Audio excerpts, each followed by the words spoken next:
Hola chicos, bienvenidos a un nuevo vídeo de clase con Irina.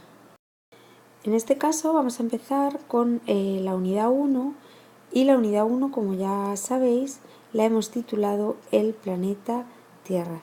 En principio es una unidad de repaso ya que muchos de los contenidos ya los habéis tratado en ciencias. Es importante que a la hora de empezar cualquier tema siempre tengamos presente lo que es la estructura del tema.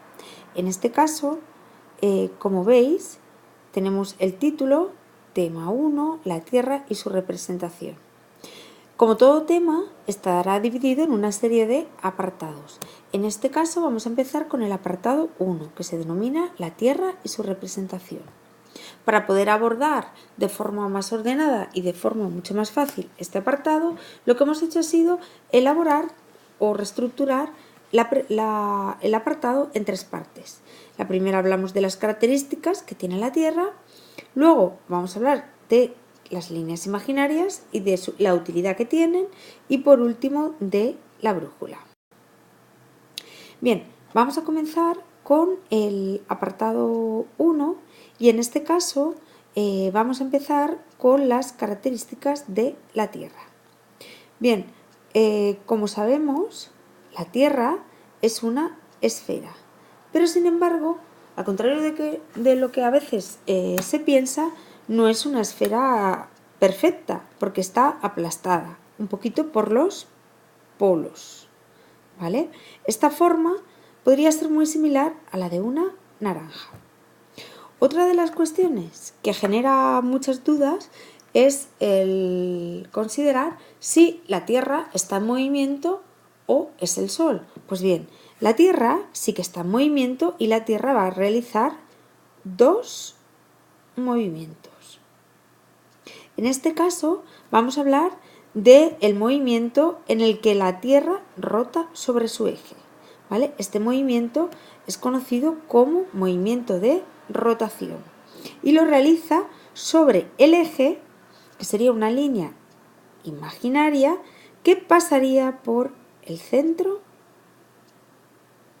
de la Tierra.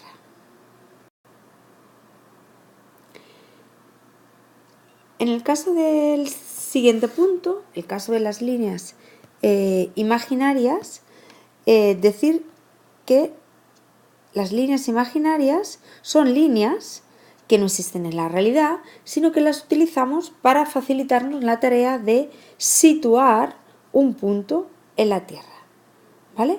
Fundamentalmente hemos visto que existen tres líneas imaginarias. En primer lugar, los polos, el ecuador y los hemisferios. Bien, vamos a empezar por el caso de los polos. Bien, los polos los definimos como la zona donde los ejes salen a la superficie, ya que hemos dicho que la Tierra rota sobre un eje imaginario. Pues esa línea sobre la que rota es lo que se conoce como polos. En este caso tendríamos el polo norte y el polo sur. En la parte superior se sitúa el polo norte y en la parte inferior el polo sur. En torno a los polos también podemos situar dos zonas. En el círculo polar ártico, que está alrededor, es el área que queda entre el polo y la zona más cercana. Este se denomina círculo polar ártico, es decir, el polo norte, zona que queda alrededor del polo norte, y el círculo polar ártico, que es la zona que queda entre el polo sur y su área más cercana. Por lo tanto, repasando chicos, la primera línea imaginaria le hemos denominado polos. Entendemos los polos por las zonas por donde sale el eje. Por arriba, polo norte y por abajo, polo sur. El área más cercana al polo norte se denomina círculo polar ártico y el área más cercana al polo sur, círculo polar. Bien, la segunda zona que hemos visto es el ecuador. El ecuador es una línea también imaginaria que cruza el centro de la Tierra. desde ella hay la misma distancia desde hacia el polo norte como hacia el polo sur, ¿de acuerdo? El ecuador es un paralelo y en este caso marcaría el paralelo 0. La segunda línea imaginaria que hemos trazado son los hemisferios. El hemisferio es la zona que queda entre el ecuador y el polo norte y el ecuador y el polo sur. La zona que queda entre el ecuador y el polo norte se denomina hemisferio norte. Y la zona, esto sería el hemisferio norte, ¿de acuerdo? Y la zona que queda entre el ecuador y el polo sur, a esto le denominamos hemisferio sur y hemisferio norte. Una vez hecha esta pequeña introducción, que luego veremos con más detalle para ver lo que son meridianos, paralelos, etcétera, etcétera, pues tenemos que pensar que el geógrafo, para situarse, o cualquier persona para situarse, necesita, para situarse o para marcar un sitio concreto, es necesario usar la brújula. La brújula es el instrumento que utilizamos para marcar o para determinar las direcciones.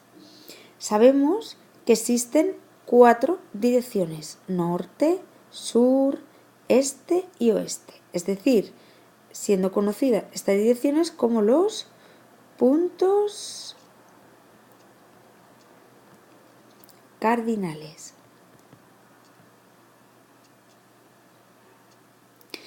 A veces, en ocasiones, podemos ver que las abreviaturas estarán abreviadas, o sea que los nombres, al utilizar abreviaturas, lo harán en inglés, por lo que tenemos que llevar cuidado, porque si vemos una W, responde a la abreviatura de West, es decir, oeste. Y hasta aquí creo que podemos tener claro cuáles son esas. Por último, situar y decir que las zonas que quedan entre el norte y el este y el sur y el oeste y el sur y el norte y el oeste, pues también van a tener sus nombres. De manera que la zona que queda entre el norte y el este se llama noroeste. La zona que queda entre el sur y el este, sureste. La zona que queda entre el oeste y el sur, suroeste.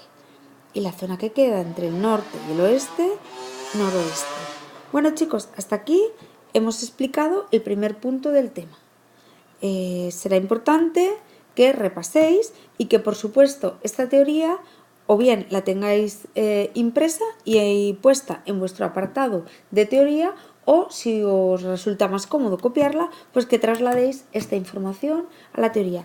Chao, hasta el próximo vídeo, nos vemos.